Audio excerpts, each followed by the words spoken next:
I've made it 6 months, survived peak, and I've learned a lot. Let's get into it. If you don't know me, my name is Jordan. Became an area manager for Amazon back in August. I've been documenting the whole journey from the application, the interview, and everything since then. I have a whole playlist with all of that. I'll leave it up here if you're interested in any of that. So let's start with peak. Peak was kind of crazy, not gonna lie. Everything is just turned up in intensity. There's way more volume, so there's just way more packages moving around. Going with that, there's a lot more people in the building. So at my site, for my department, which is pick, it's typical for me to have like 50 to 60 people picking. During peak, I have like 100, 110 people picking, so there's just way more people involved. It's a little chaotic, to be honest. I kind of enjoyed the extra chaos. It just made it a little more fun because there was like more happening. It felt like more mattered, but it was a little bit more stressful. And the seniors and upper management, definitely you could tell were a little bit more stressed and on edge, and that kind of trickled down to us. And then sometimes a little bit down to the associates as well. So our job was to kind of shield the associates from like all the chaos and stress that was happening. Obviously they knew it was more chaotic, but it was our job to try and make it more normal, if that makes sense. This is something that I kind of struggled with a little bit, I'm not gonna lie. I've never really been in charge of so many people in such a large operation before. And so I was getting a little bit stressed out myself, and it was very difficult to put on the face of like, everything's fine, don't worry, when it wasn't all the time. That's one thing that I tried to improve as the times went on. Another thing about peak is overtime is mandatory. That's for associates and for managers. I usually work Sunday through Wednesday, but during peak, I also was required to come in on Thursday or Friday, depending on the week. We kind of switched it around. So I had to work 5 days instead of 4. It's still about, it was like 12 hours a day, so I was putting in about 60 hours a week during that time. This could be a bit much at times and definitely takes a toll on you as it goes on. You get less sleep, just with more stress, and you're there more often. And you have a whole day less to recover from everything, to just relax and do what you want.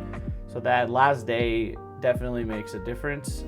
When you have to work 5 days instead of 4, you can feel the difference even with just your body of working that long. It's interesting because so right before peak, so starting in like the beginning of November and October, you just start onboarding like crazy. They just hire 1 million people to be there. It's crazy because a lot of those people will not make it through peak, whether they get terminated for attendance policies or they get fired for whatever the things that you can get fired for, lots of different things, or they just quit because they just can't handle working that much, and they feel like they were not ready to work 60 hours a week. Because for the most part, the associates they're required to work 50 hours, but a lot of them were working 60. That's the max that they're allowed to work, but a lot of them would pick up more, and they would just sacrifice their time and make a bunch of money because they're getting overtime pay and all that. As managers, you don't get overtime pay because you're exempt, so you're on salary. So that's the unfortunate part. The associates, the PAs, all of them, they're raking in the dough during peak. But with so many people, it kind of creates a weird environment for the like normal people, if you will, who've been there for a while. Because when there's so many people, it's really hard as a manager to keep that like good relationship with everybody just because of the sheer amount of people that there are, and you're still only one person. It kind of helps with having an extra manager there during that extra day, because obviously your overtime day, there would be 2 managers at that point, but it was still only 1 day a week that you had an extra person. All in all though, I think peak was a great experience. I learned a lot during this time. I think I really grew as especially a manager, but even just as a person, learning about just the dynamics of so many different people. I think it really helps you to just grow and understand different perspectives and cultures and like communication styles and all of that. You really are forced to look at that and try and do your best to accommodate to all of them. All in all, I think peak was pretty cool. I'm glad that it's only a short period of time. I would not want it to be like that just like all the time. So throughout my 6 months at Amazon, I've learned so much about the company, about my role that I'm in right now, and just also about myself. I feel pretty confident now running things without really much help from anyone else, and I feel much more confident in my abilities to do the job. I also have started to enjoy it a lot more. I feel way less stressed and overwhelmed with everything. I remember at the beginning, and even like the last video I did, it felt like there was so much to do in so little time. I don't really feel that way anymore. I feel like there's plenty of time to do pretty much everything. I'm not gonna say like there aren't times where I do feel that way, but I feel like in general, you just learn to do everything faster, and not even in like a bad way. Like there's things you don't think about as much anymore. So like if you need to find something, you know exactly where to find it, like what website you need to go to. There's so many different links and tools and everything with Amazon that you need to know. And as time goes on, you learn and you remember exactly where to find what information you're looking for.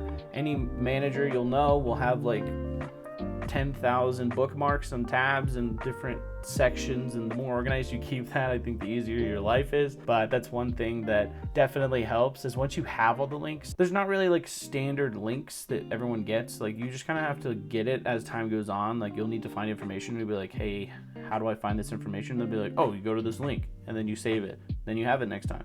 There's a lot of those. You start saving all the links, you organize it in your bookmarks, then you start figuring things out a lot faster. There's also different things with like data that you're looking at. You just know what you're looking at, and it's easier to understand what you're seeing, so you just process it faster. And then obviously also as time goes on, the more like the associates get to know you, the easier it is to have like certain conversations with them. You can jump right into it. It's less awkward even, so things just speed up and move along a lot faster. So I've been working really hard, doing my best, and my goal now, my immediate goal right now, is to get my L5 promotion by June of this year. So I have a couple more months to make that happen. This would be on the faster track of things. A lot of people are in this role for about a year and a half. That would be about 8-9 months for me, and so it would be pretty quickly. There's definitely been people to do it faster, so it's definitely possible, but that's my goal. Getting my L5 would help me in a lot of different ways. Obviously there's a pay increase, so anytime you make more money, it just helps you with whatever because you've got more income coming in. But it would also help me set up for the future. So what I've started to realize of what I really want to do is less people managing and more process managing. So my more long-term goal would be to go into a more corporate role, whether it's like project management or something along those lines. And for the most part, all of those positions start at L6, and you can't really go from like L4 to L6. So the sooner I get my L5, the sooner I can make the transition into getting an L6 role. And those are the roles that I feel like I would enjoy the most, and also just that my skill set matches the best. And so I feel like that's what I really should be doing long term. But those are my goals, short term, long term, for how things are, at least right now. I'm sure things might change as time goes on, as I learn more things. But for now, what I really have understood is I think I really want to be with Amazon, at least for a while. I don't see myself leaving anytime soon. I'm really enjoying the company and how things play out and how everything is within Amazon. So I definitely want to try and progress my career within the company. As always, if you have any questions about anything, let me know. I really enjoy answering questions and helping people figure things out, answering how things are along the way, anything that I've missed in videos. So feel free to leave a comment below, hit me up on Instagram, like, comment, subscribe, all that, and I'll see you in the next one.